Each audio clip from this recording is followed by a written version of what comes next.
Greetings, this is John Davis Perry, the second pastor of Mount Sinai, affectionately known as the community of Sinai. Now, I'm coming to you with the second video in our kingdom leadership training. It is the second video in what will be a series of videos that are intended to help persons who are called to kingdom leadership understand the foundational principles of kingdom leadership so that they are able to be effective in honoring God and achieving the will of God as it relates to expanding the kingdom. Now, if you didn't see the first video, I want to encourage you to look in the description area. There will be a link that will redirect you to the first video. We don't want you to miss anything in the series. It's intended to help you, so we want you to get every part of the process. Now, in the second video, I want to share with you a simple principle that goes overlooked so much, but it's vital for our understanding so that we operate like we need to operate. And that is that the original intent of God can never be divorced from the kingdom's leader's leadership, because a kingdom leader has been appointed and anointed by God to achieve and manifest God's will, not their own.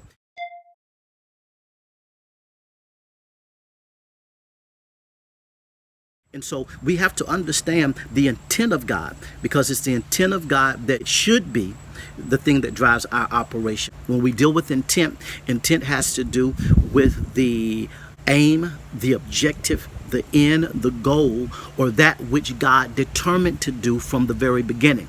And so as leaders, we have to understand that it's so important that we discover the intent of God through Holy Scriptures and through the guidance of the Holy Spirit, and that we are consistent about producing and manifesting the intent of God, not our own intent.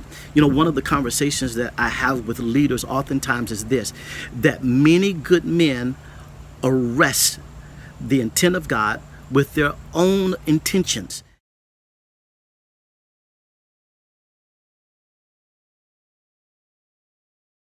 That simply means this, that out of the goodness of their heart, they're trying to do things that are good, but they're sabotaging the plan of God because they replace what God intended to do with what they think is right to do. And so we've got to be clear about the intent of God. It's spelled out for us in the book of Genesis 1:26. Right there, God declares that he wants to make man in his image and his likeness, and that he wants them to have dominion over the earth. And so for the sake of time, there are two unique aspects. First of all, God is concerned about the purity of the man, that the character and the essence of the man, that it is likened to who he is. That shouldn't be strange to us, because if we're offsprings of God, then we should bear the DNA of God.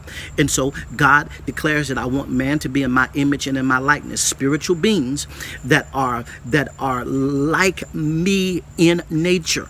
Now, also, we have the reality that the text refers to personal responsibility.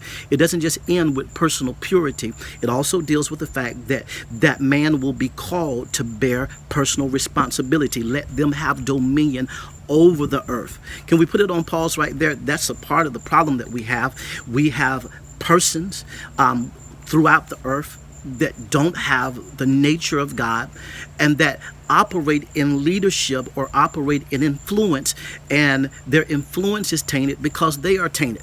And so God declares that there are two dynamics here in the very beginning that I'm concerned with. I'm concerned about the character and the nature of the man, and I'm concerned that the man bears some level of personal assignment within the earth.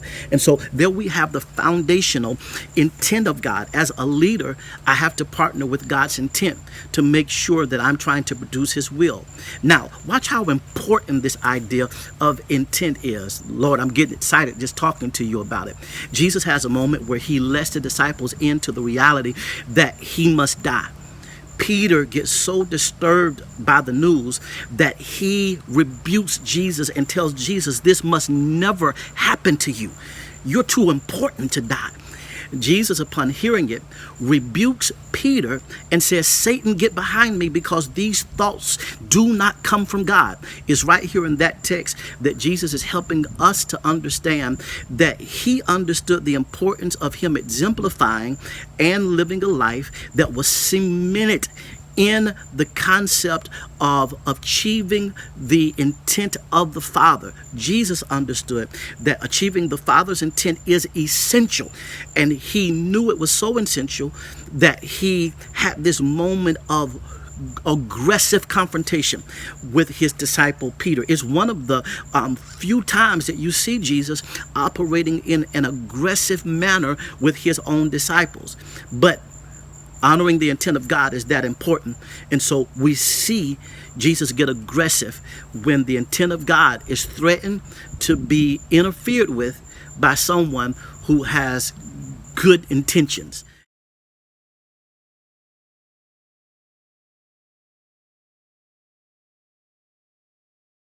Now, there's one more thing that I want to share with you. There's also another account, and you're very familiar with it. Jesus is in the Garden of Gethsemane, and when he's in the Garden of Gethsemane, he's praying to the Father because he understands what is about to come and the suffering that he will have to go through. And he says to the Father in prayer, Father, if there be any other way, take this cup of suffering away from me. And so Jesus, he's committed to doing the will of the Father. He's just trying to find out from the Father, are there any other possible routes? But Jesus says something that is very key. He doesn't stop the prayer there. He continues by saying, nevertheless, not my will, but your will be done. Right there, I want you to understand there's an interchangeable reality between will and intent. The intent is the will of the Father, and Jesus understands that, and so he makes it clear. I understand that I am your servant. I'm called to manifest your intent, and so even though I'm requesting this, I want you to understand that I know that it is my responsibility to manifest, to achieve, and to produce your intent within the earth realm. I'm done.